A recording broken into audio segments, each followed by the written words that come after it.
Halo semua, perkenalkan saya Farhani Putria Abdullah dengan NIM 2020-50227 akan membahas PSAK 71 mengenai instrumen keuangan. Tujuan dari PSAK 71 adalah menetapkan prinsip pelaporan keuangan atas aset dan liabilitas keuangan yang menyajikan informasi relevan bagi pengguna laporan keuangan untuk melakukan penilaian terhadap jumlah, waktu, dan ketidakpastian arus kas masa depan entitas. Perubahan di dalam PSAK 71. PSAK 71 ini berlaku efektif dari tanggal 1 Januari 2020.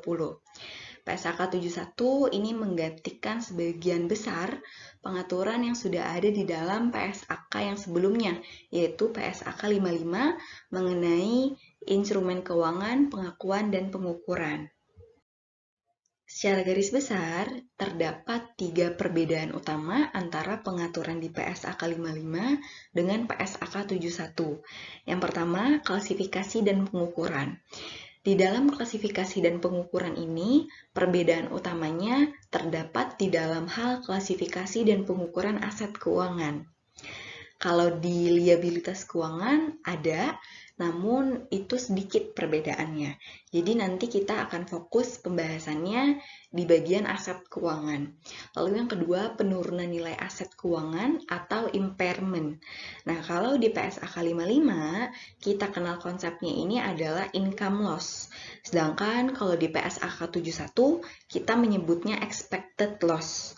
Nah, perubahan ini mengakibatkan perubahan pula di dalam pengukuran nilai impairment-nya, sehingga umumnya dampaknya akan ada peningkatan jumlah impairment loss yang harus diakui oleh perusahaan. Selanjutnya yang ketiga, akuntansi lindung nilai. Perubahannya ini lebih ke arah pengaturan mengenai lindung nilainya sendiri. Jadi di dalam pengaturan mengenai lindung nilai ini ada beberapa relaksasi pengaturan mengenai akuntansi lindung nilai. Selanjutnya, klasifikasi dan pengukuran aset keuangan. Terdapat perubahan signifikan, yaitu sekarang klasifikasi dan pengukuran aset keuangan itu ada 3 jenis, yaitu FVTPL, Fair Value Through Profit or Loss, diukur pada nilai wajar melalui laba rugi, FVOCI, Fair Value Through OCI, yang diukur pada nilai wajar melalui penghasilan komprehensif lain, dan Amortized Cost. Nah, sebenarnya kalau dilihat hanya dari sisi pengukurannya saja, tipe pengukuran ini sebetulnya sudah ada di PSAK 55. Tapi kalau di PSAK 55 dalam penentuan klasifikasinya yang berbeda. Kalau di PSAK 55 klasifikasinya ini ada 4. Ada FVTPL, Loan and Receivable, Hold to Maturity, dan AFS. Nah, kemudian untuk FVTPL, pengukurannya ini pakai FVTPL. Untuk loan and receivable pakai amortized cost, held to maturity pakai amortized cost, dan untuk AFS itu pakai fair value through OCI. Jadi dari klasifikasi pengukurannya, jenis pengukurannya itu sebetulnya sama. Tapi untuk kesimpulan pengukurannya pakai FVTPL, amortized cost, atau FVOCI. Dan itu sekarang berbeda dengan PSAK 55. Jadi sekarang klasifikasi aset keuangannya tidak menggunakan yang di sebelah kiri ini, tapi pakai yang di sebelah kanan. Jadi klasifikasi dan pengukurannya sekarang itu ada 3 ini.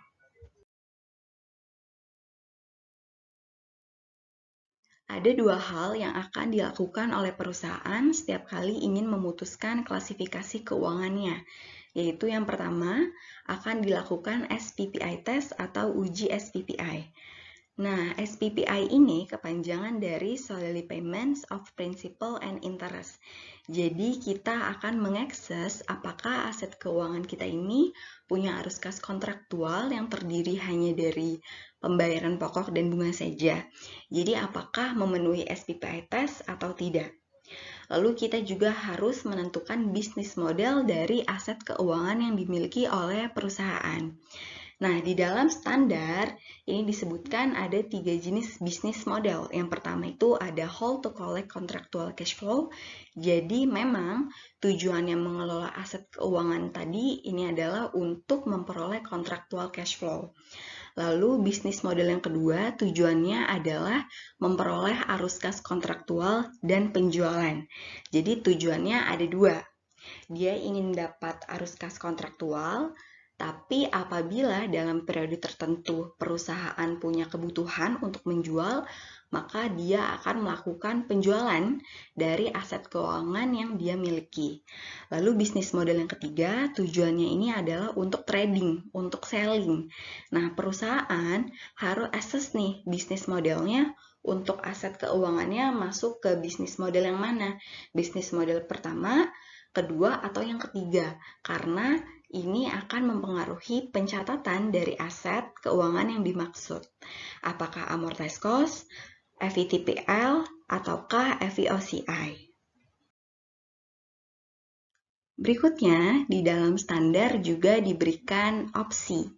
Opsi ini artinya perusahaan diberikan pilihan untuk melakukan pengukuran yang berbeda dari klasifikasi yang seharusnya. Jadi misalkan berdasarkan SPPI test ataupun model bisnisnya, harusnya aset keuangan tadi klasifikasinya pakai amortized cost. Nah, tadi untuk beberapa kasus, perusahaan itu diberikan opsi. Bisa memilih opsi pengukurannya menggunakan FVTPL atau menggunakan FVTOCI. Ini dua opsinya dalam konteks yang berbeda ya, tapi yang jelas ini harus dilakukan pada saat pengakuan awal dan tidak dibatalkan. Maksudnya gimana? Maksudnya itu kalau perusahaan menetapkan aset keuangannya untuk diukur pada FVTPL atau pada FVTOCI, maka pilihan tersebut tidak bisa dibatalkan selama perusahaan memiliki aset keuangan tadi.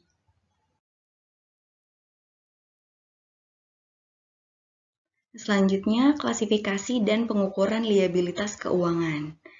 Liabilitas keuangan secara garis besar perlakuan akuntansinya sama. Ada amortized cost, ada FVTPL, dan sama juga diberikan opsi untuk menerapkan fair value option-nya. Jadi artinya kalau awalnya pakai amortized cost, itu dalam kondisi tujuannya untuk menghilangkan accounting mismatch, bisa diukur menjadi FVTPL. Reklasifikasi.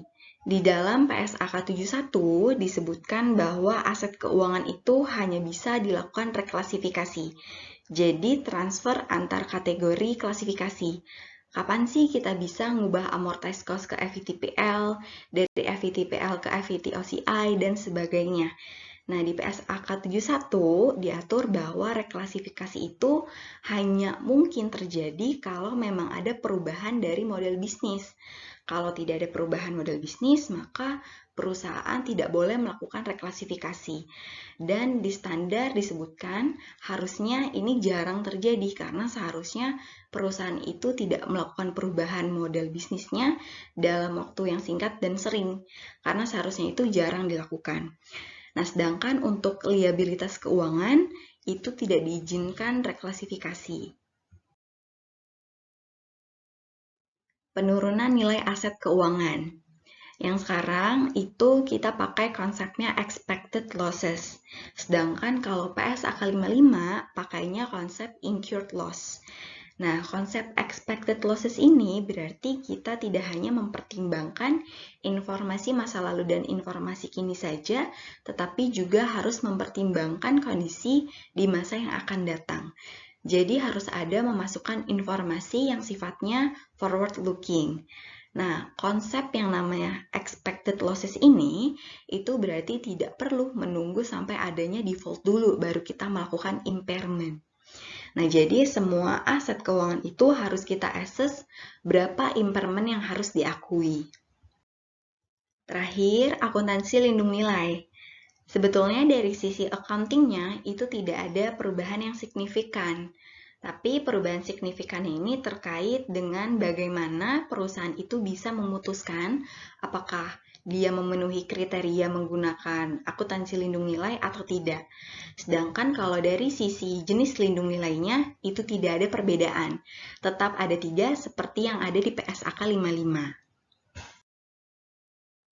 Sekian presentasi yang saya sampaikan, kurang lebihnya mohon dimaafkan. Terima kasih.